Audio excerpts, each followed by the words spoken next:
Bem-vindos a mais uma live literária, tudo bem? Estamos aí no segundo dia da maratona de lives do mês de março. Diferente das outras, a maratona desse mês vai até dia 11, sábado. Para quem vem acompanhando desde ontem, né? Não, desde ontem. A gente já recebeu aqui no projeto muitos autores, já fizemos muitos sorteios e esse ritmo vai continuar até sábado. Aí depois a gente dá uma paradinha e só volta em abril. Lembrando que todas as lives podem ser assistidas no canal do YouTube, Spotify, Anchor, Amazon Music, do livro Não Me Livro, tá bom? Então já corre lá, já se inscreve para acompanhar todo o conteúdo. Hoje a gente vai conversar, na verdade, com o escritor Sérgio Gurgel. Acho que, aliás, deixa eu ver se ele entrou aqui. Ah, ele já está na live.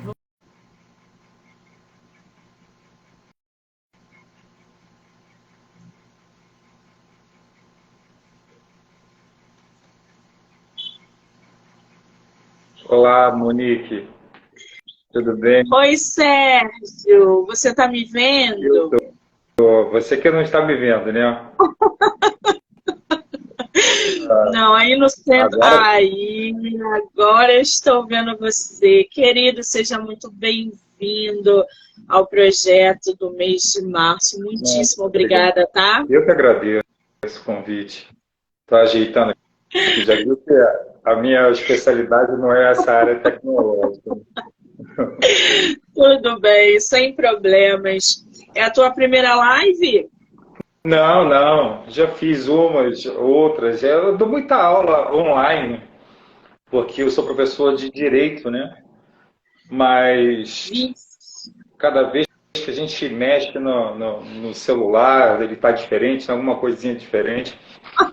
Mas tranquilo, É acho que vai assim ficar mesmo, mais tecnologia é assim mesmo, toda hora muda. O toda Instagram hora. tá sempre em É, constante mudança. Você é de qual lugar do Brasil, Sérgio? sou do Rio de Janeiro. Eu sou, no momento, eu moro numa cidade próxima, né, que é Teresópolis, mas nascido e criado no Rio de Janeiro. Foi ano passado que eu me mudei para Teresópolis, fugindo aqui um pouquinho dessa loucura do Rio de Janeiro.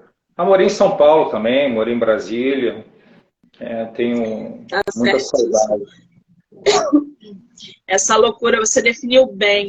Eu moro na Tijuca, o Rio de Janeiro continua uma loucura, Teresópolis é mais calmo, mais fresco, é mais tranquilo, porque o Rio de Janeiro em si realmente parece que está cada vez pior. O tempo passa e não melhora. Muito calor, muita agitação, isso às vezes realmente é estressante, né? Teresópolis é bem tranquilo. Teresópolis Agora, o Sérgio, me diz uma coisa, eu estou aqui com o teu livro da Locomotiva, A Máquina de Escrever. Você tem ele físico aí nas tuas mãos? Puxa, é incrível, né? Eu não tenho meu livro. Toda hora eu compro mais livro, eu encomendo mais livro, mas alguém vai lá em casa, uma pessoa muito querida, alguém. Vou entregando, daqui a pouco eu estou sem meu livro. Eu já mandei e-mail para editora Chiado, né? Pedindo mais exemplares, mas eu fiquei sem livro nesse intervalo, justamente agora, que eu podia apresentar aqui a capa, mostrar um pouquinho, né? Fiquei sem.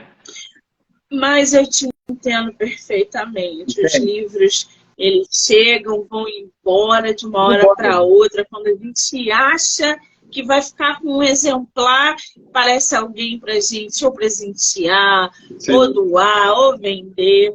Eu te entendo perfeitamente. Mas não tem problema, porque a capa está disponível, gente, no livro, né, no site da Amazon.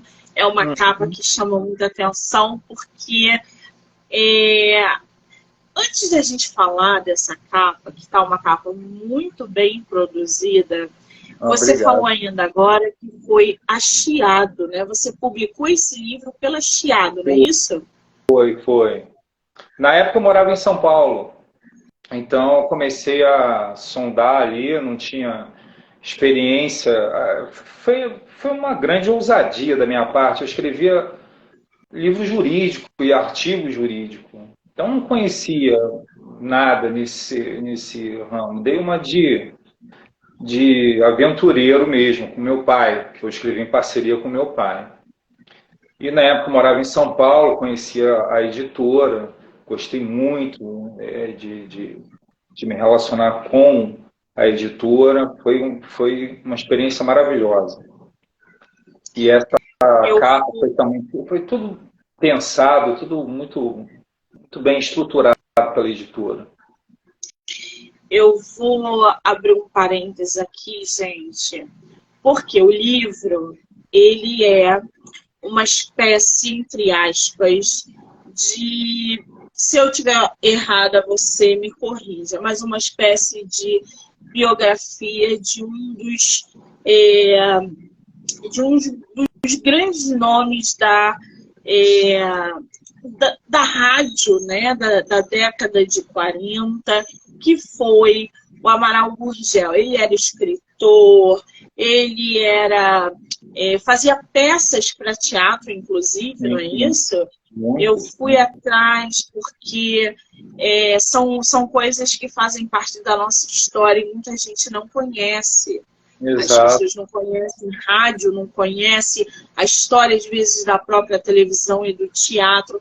E a gente tem grandes nomes que hoje, por exemplo, eu não sei o seu pai, você falou que escreveu em conjunto com o seu pai, mas, de repente, você pode ter escutado o nome do Osmar Frazão, que também era da época do teu avô, da rádio, da televisão, e da mesma época, 40, 30, 50. Ele, inclusive, é meu vizinho, tio Frazão. Cresci com os filhos dele. Então, eu tenho essa conexão também, porque eu cresci, entre aspas, na casa do tio Frazão, que era rodeado de disco de vinil, autógrafos de compositores, e nananã. Uma delícia esse mundo. E, no entanto, o Amaral Gurgel, ele era teu avô, não é isso? Meu avô, isso. Meu avô, por parte de pai, e foi justamente com essa preocupação, dá uma angústia essa constatação de que as pessoas vão desaparecendo completamente, vão sendo esquecidas. E o meu avô era uma pessoa muito simples, então ele não se incomodava com isso. Mas eu me incomodava. Eu me incomodava muito de ver que muitas vezes falava da história da novela no Brasil e o nome dele não era citado. E eu fiquei com todos os recortes dele, com revistas, tudo dele. Minha avó acabou entregando para mim e depois eu cedi para o meu sobrinho que está trabalhando com isso, uma pesquisa de restauração desse material. Impressionante como ele era homenageado, como ele era famoso na época, e pequeno também ouvia das pessoas bem mais velhas do que eu, dizendo assim, olha, sabia que quando a novela do seu avô entrava no ar, parava tudo, como na televisão, na novela das 8, que nós chamávamos, né? Parava o Brasil, assim, principalmente no último capítulo. Eu cresci ouvindo isso. E, de repente, você começa a ver que grandes talentos, não só meu avô, mas todos que estiveram com ele, como foram esquecidos. E isso dá uma angústia, né? Angústia. Eu leio muitas poesias do Guiarone, por exemplo, e são poesias lindíssimas, quase não se fala. Como ele merecia ser homenageado assim como tantos outros, né? E essa foi a ideia, não deixar você esquecido, deixar alguma coisa, algum legado, né? As pessoas hoje não sabem nem mais o que é uma radionovela. O Amaral Gurgel, gente, ele era locutor, ator, escritor.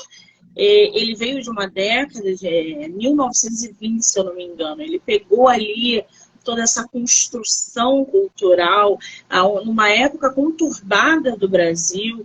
Então, sabe, existe uma história que a gente não conhece. Nomes importantíssimos dentro dessa área que muita gente não conhece. Exato. Então, eu acho que esse livro é um presente para leitores, para brasileiros, de modo geral, assim. Como é que surgiu essa tua ideia com teu pai de fazer esse livro sobre o teu avô? Olha, eu já vinha escrevendo, como eu disse, livros na minha área, na área jurídica. Eu sou criminalista, tenho um escritório aqui no Rio de Janeiro, trabalho somente com a área criminal, dou consultoria e também dei muita aula. Acho que mais ou menos 23 anos em sala de aula. E eu comecei a escrever, mas esses livros jurídicos. E eu escrevi 6 livros. E um dia eu falei para o meu pai, porque eu era tão fã, assim, eu admiro tanto o talento do meu pai quanto do meu avô. Eu achava, assim, incrível a capacidade dele de escrever em poesia, uma facilidade incrível. E eu brinquei com meu pai, assim, poxa, pai, nós tínhamos que escrever uma coisa, vamos escrever, porque eu sabia que ele não iria fazer. Meu pai era muito de, não, um dia a gente faz, vamos fazer, era muito assim. Eu, tipo, pai, passa lá em casa. Não, vou sim, vamos, a gente vai se falando, coisas, e o tempo passando. Eu, sinceramente, tinha muito receio de perder meu pai. E foi em 2017, final de 2016 para 2017, que eu falei, pai, eu vou escrever mesmo, hein, um livro sobre o vovô. Ele, isso, vai. Eu falei, mas você vai me ajudar. Ele, mas como que a gente vai escrever assim, juntos, né? Aí ele teve essa ideia, faz o seguinte, Sérgio, você dá o pontapé inicial, você escreve aí o que você quiser, organiza da forma que você quiser, e eu vou escrevendo sempre à margem do capítulo. Você puxa o assunto, eu complemento. E eu acho que se não fosse, se não tivesse feito isso, o livro não sairia mesmo da ideia. E foi o tempo certo, né? Porque meu pai faleceu em 2019. Então, lançamos em 2018 e acabou acontecendo aquilo que eu mais temia, que era perder um outro ídolo, meu pai. E essa experiência nos uniu ainda mais, né? Um amor pelo meu pai muito grande e a experiência de escrever com alguém que a gente ama tanto e dividir essas experiências e comparar também a visão de um menino, porque o meu avô faleceu, eu tinha 18 anos. Então, o que eu conto no livro é a visão de um menino mesmo, levado, que sabia que tinha um avô famoso e não entendia porque ele era um mito para mim. Tudo era, olha, o vovô está trabalhando, o vovô está lá no escritório, o vovô está escrevendo novela. Ele chegava a escrever capítulos, assim, de 2 novelas por dia, assim, no mesmo dia, fazendo 2 novelas ao mesmo tempo. Eu brincando no quintal, ouvindo aquele barulho de máquina de escrever, dá uma saudade aquele sonzinho da máquina. Que não tem igual, né? O computador não substitui.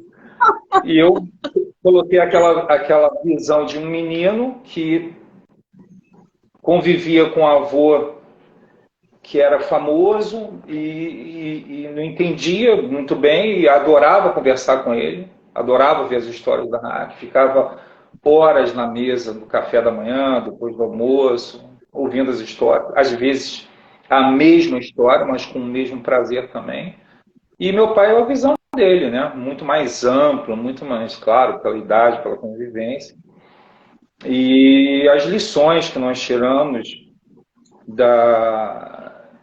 dessas memórias, porque nós não queríamos fazer aquele livro engessado, que muitas vezes, quando se faz uma biografia, ela é, ela é muito amarrada a detalhes, nasceu no dia tal, até casou com não sei quem, teve não sei quantos filhos, esses detalhes que caracterizam esse tipo de livro, né? Mas nós fizemos diferente, uma coisa muito romantizada, sentimental, a nossa visão de histórias famosas do meu avô.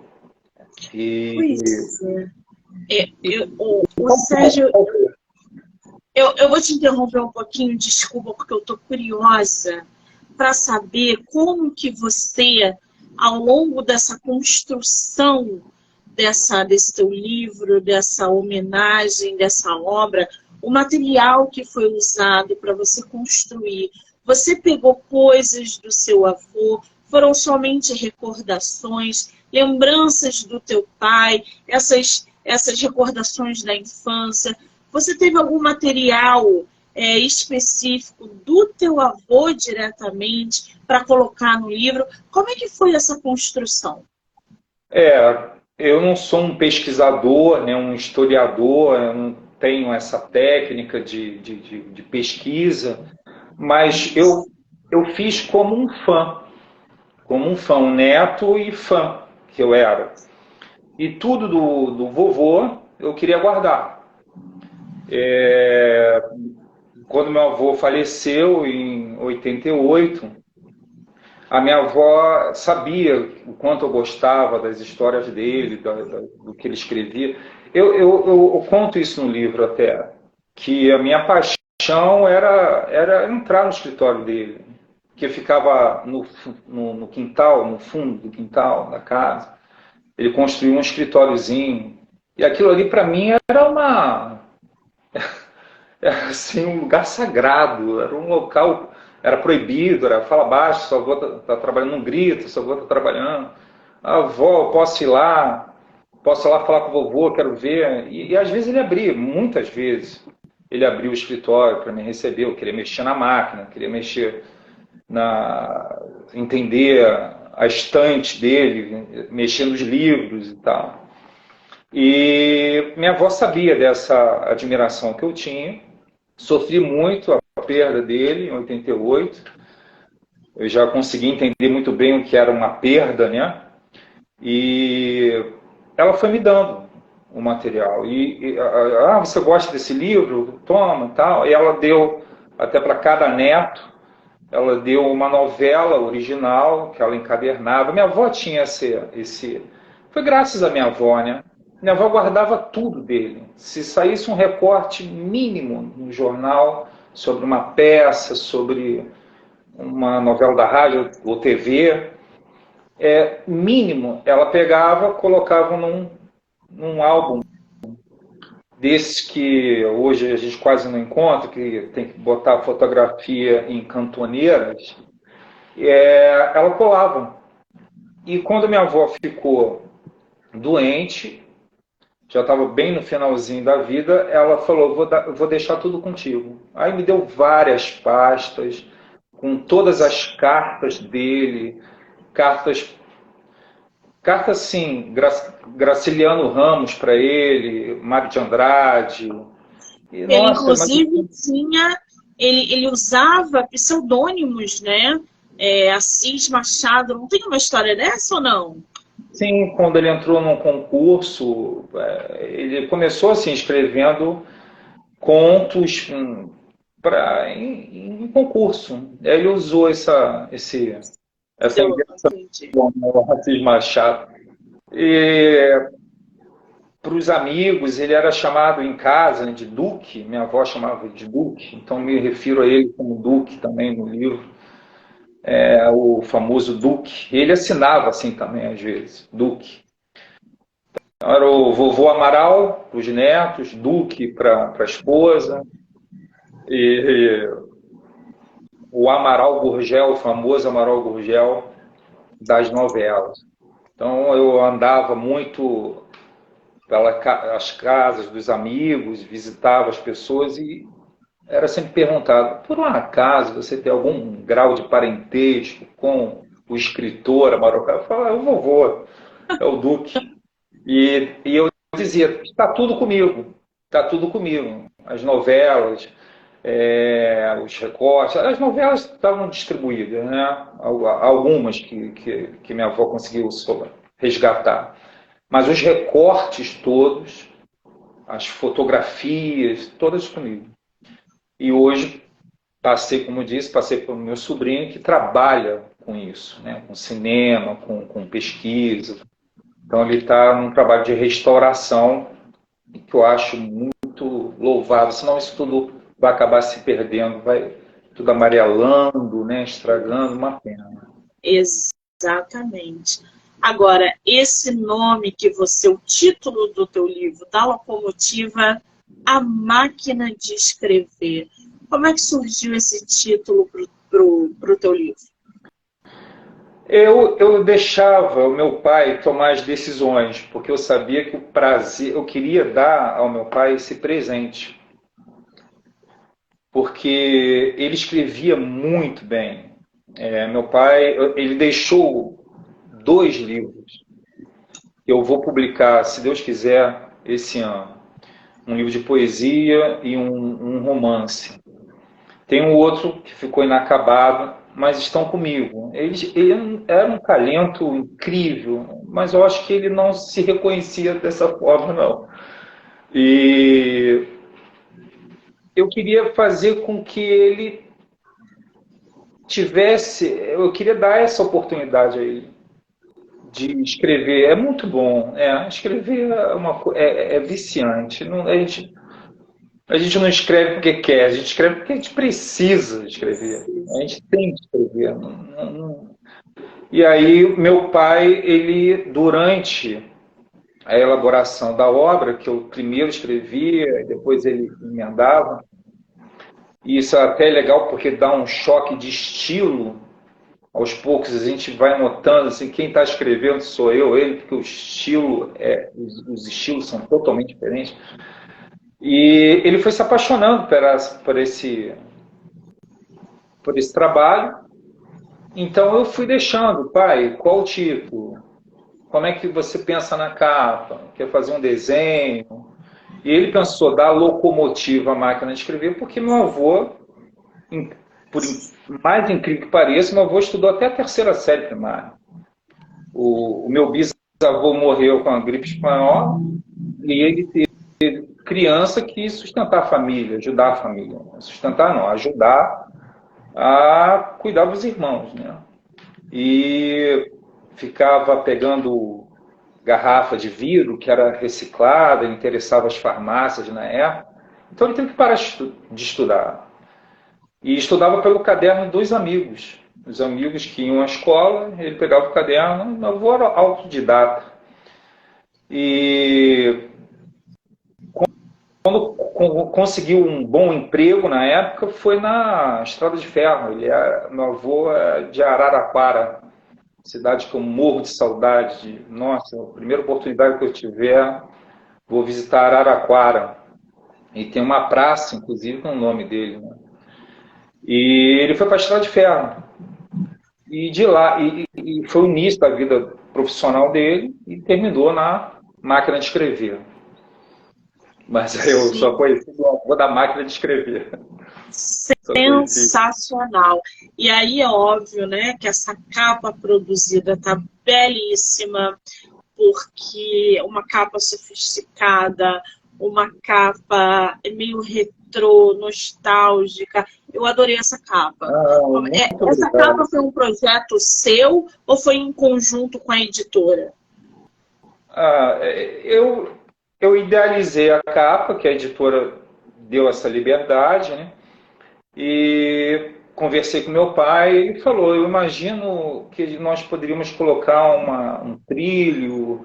Eu comecei a procurar na internet fotografias assim e apresentei um rascunho desse meu estilo muito ousado, muito atrevido de querer dar uma de artista, né?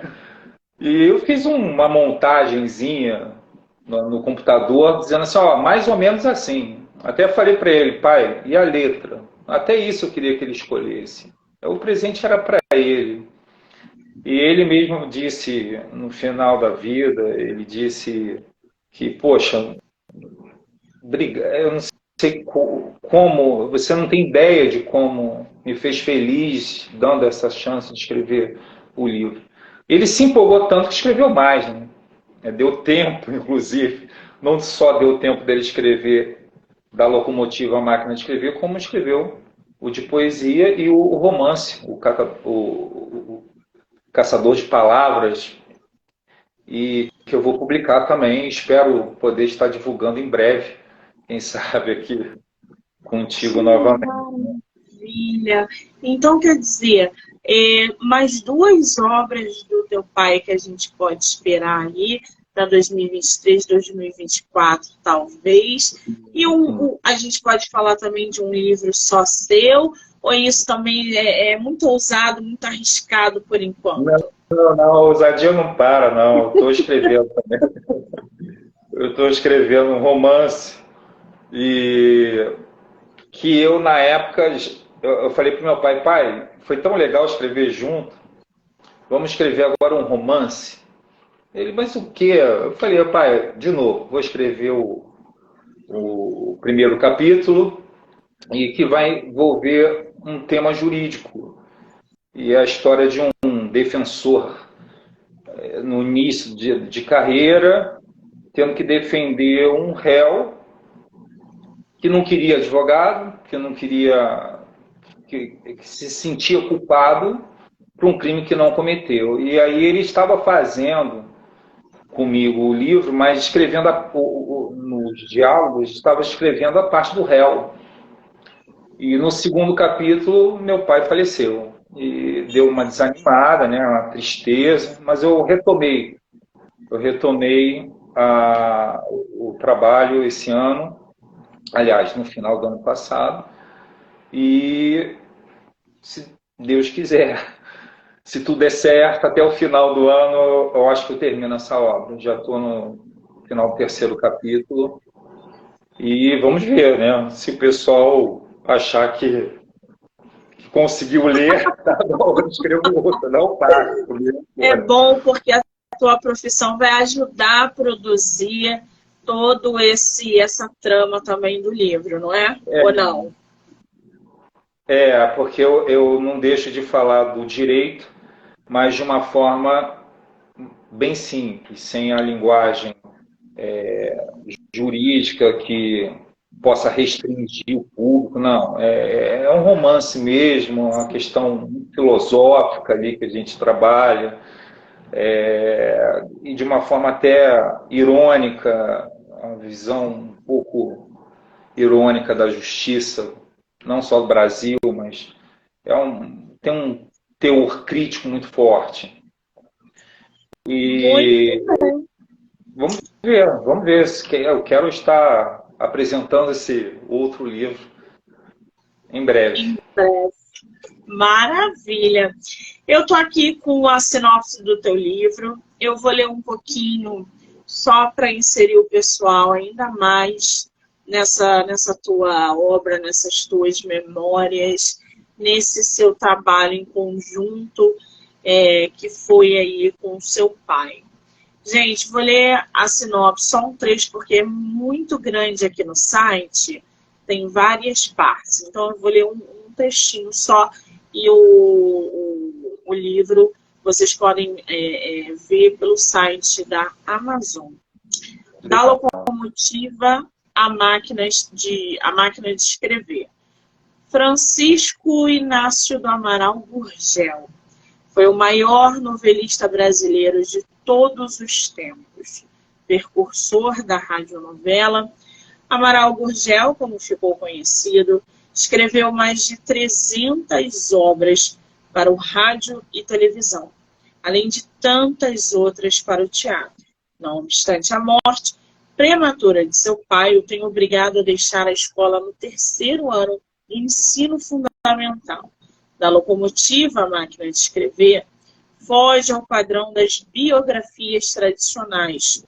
comumente repleta de datas e minuciosas descrições sobre as experiências vividas pela celebridade. Trata-se de um livro de memórias, escrito a 4 mãos por 2 dos seus maiores fãs, José Sérgio do Amaral Gurgel e Sérgio Ricardo do Amaral Gurgel, filho e neto do escritor.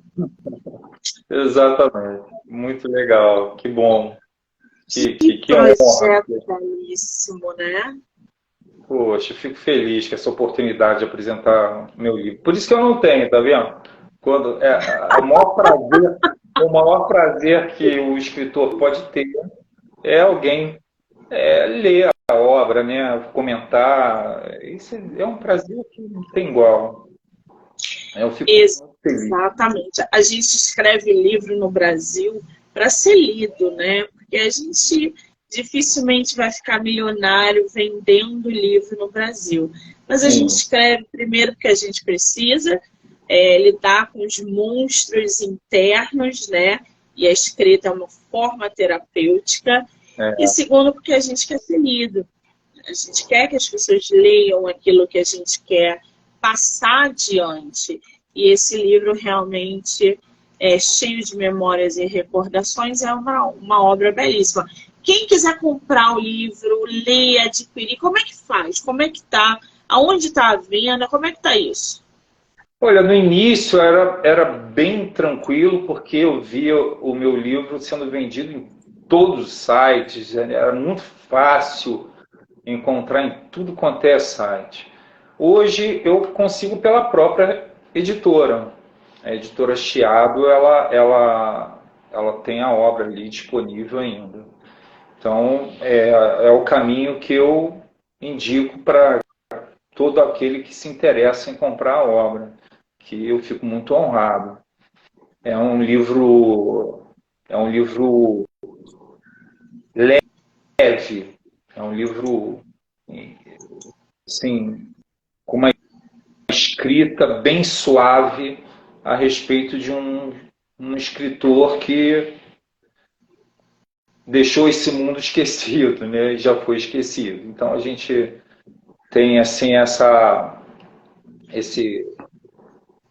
esse marco, esse registro da radionovela, um dos poucos. Tomara que escrevam mais sobre isso, né? Eu sou louco para encontrar qualquer coisa que eu encontro sobre essa época, eu quero ler, eu fico apaixonado. Ai, que sensacional. Agora, você com um livro, né? Em breve você provavelmente vai lançar um livro novo, que é um romance. Você tem 2 obras aí do seu pai que você falou que quer publicar também.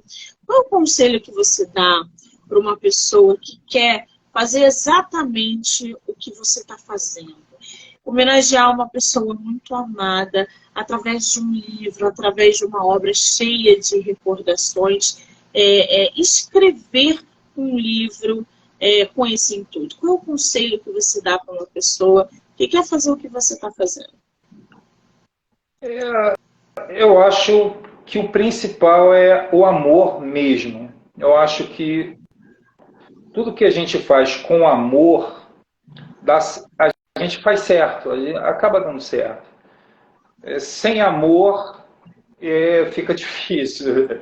Assim, o mundo é muito sem amor, mas quando se trabalha com amor, se escreve com amor, a tendência é dar certo. Essa vontade de se expor, né? Na escrita a gente se expõe, mesmo que seja um romance, nós somos todos aqueles personagens, né? Saíram todos da nossa cabeça. E tem um pouquinho da gente ali. E na hora de escrever, a gente ri, a gente chora. O meu pai, no capítulo, que tem um capítulo do livro que é Retire as Estrelas, que fala do falecimento do avô. Meu pai me ligou emocionado, dizendo: poxa, Sérgio, não faz isso comigo. você começou o capítulo me fazendo rir e eu acabei chorando. Então a gente ria, chorava. E o mais engraçado, assim, o mais legal, cada vez que eu pego para ler o livro, isso quando ele para na minha mão, né? Eu me surpreendo, assim, é como se eu estivesse lendo pela primeira vez. Então, eu acho que para alguém começar a escrever, é só sentir esse amor pela leitura, escrever com amor sobre alguma coisa. Vai dar certo. É o computador e ficar despreocupado com que se vai agradar, se vai vender, se vai fazer sucesso. Isso daí está totalmente fora do nosso controle. É fazer por amor. Assim como eu me dedico à minha profissão de advogado, às aulas. Sem amor não dá. Eu toquei muito tempo também, me dediquei à música muito tempo. E quem me conhece como músico? Ninguém, né? Mas não era essa a minha preocupação. A música era um fim em si mesmo. Tocava porque eu gostava. Quando eu estudava contrabaixo, e aquilo para mim era tudo. Dentro do meu quarto, de madrugada, mas me basta. Me basta. Esse é o amor que eu faço. Agora, ô Sérgio, me diz uma coisa, tu tem máquina de escrever em casa? Puxa, a máquina não ficou comigo. Que pena. Queria tanto aquela máquina. Poxa vida. Às vezes Se eu te falar que eu tenho uma máquina de escrever em casa, tu acredita? Daquelas de alavanquinha mesmo. Poxa, se eu te falar que eu fiz curso de datilografia, você acredita? Oh, meu Deus! Eu ouvi aquelas secretárias da época do meu avô. Eu achava Curso de mó barato datilografia, que coisa, gente. Tem que ficar olhando assim, não pode olhar para o teclado, né? Tem que olhar só para o papel. E eu fiz curso na época, né? Eu já estou com 53 anos, posso garantir que eu peguei essa época. O computador chegou, eu já estava adulto. Mas com o computador ficou mais fácil, muito mais fácil. Né? Meu avô acumulava um monte de papel naquela casa.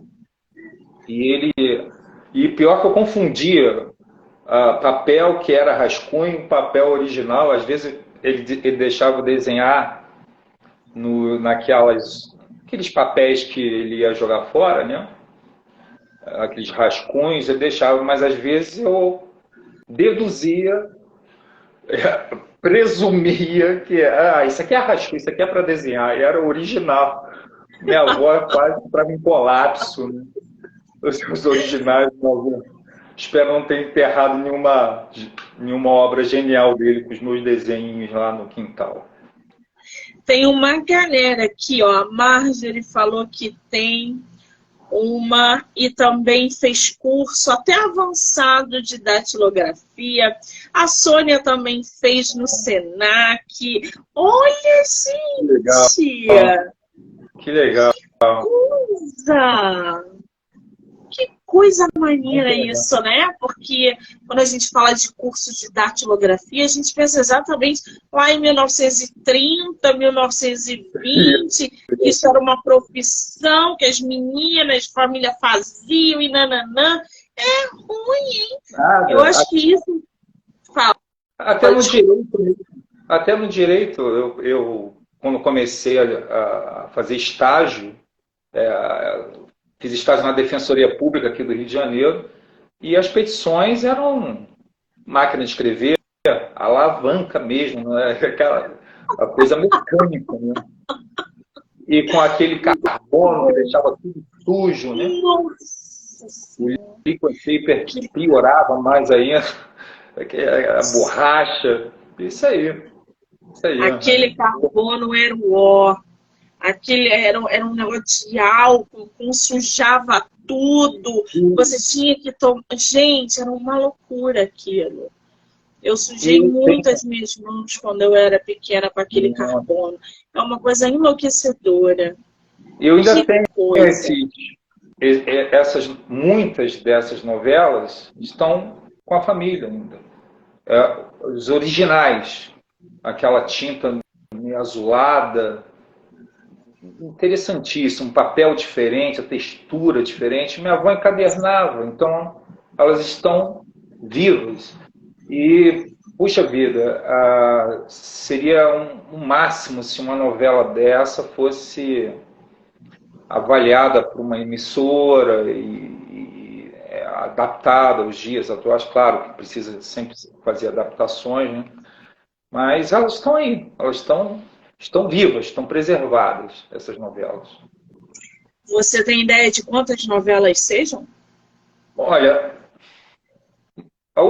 da última vez que fui à casa da minha irmã, tinha uma pilha quase até o teto de novela. Material. Não, não sei se a gente tem 30, 40, mas assim, originais. Com todas ali que saíram da máquina de escrever dele, daquela máquina eletrônica. Que coisa. A Amy está falando aqui. Eu não tive máquina de datilografia, mas a máquina Braille usada por nós, os deficientes visuais, é uma cópia exata dela. Escrever no papel era a melhor coisa do mundo. Olha aí, que eu nem sabia. Que coisa, né? Aquela máquina era lindíssima. Eu tenho as fotos, eu até, quando anunciei ontem no meu Instagram, no meu perfil, eu anunciei a nossa live, eu coloquei umas fotos, deu saudade, né? Claro, vou falar do meu avô.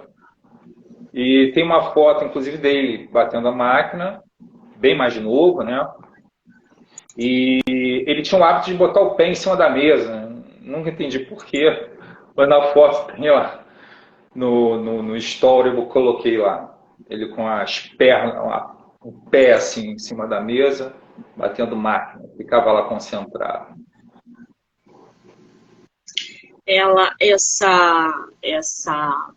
Essas recordações, né, mexem com a gente, porque a gente vai tirando foto, vai mexendo em coisas que trazem à tona, às vezes até lembranças que a gente guardava, enfim, tudo isso, gente, é energia.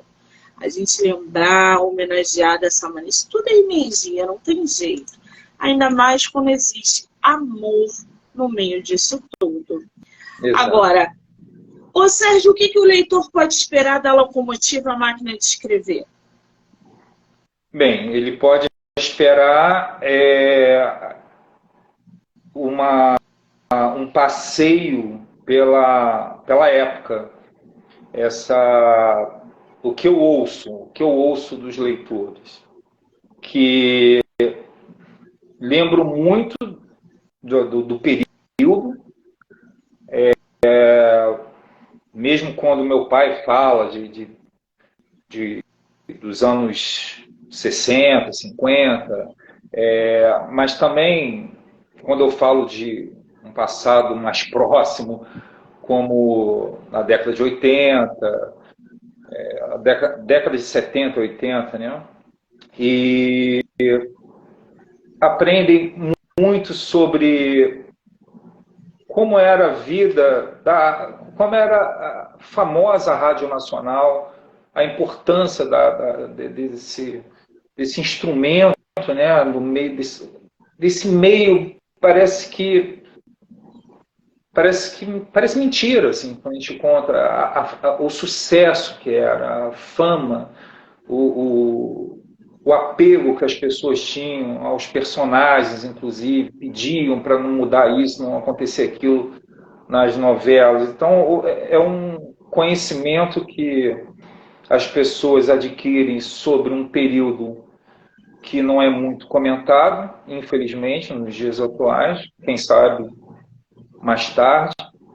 E também eu ouço bastante dos leitores que o livro faz com que eles lembrem dos avós também, da infância deles.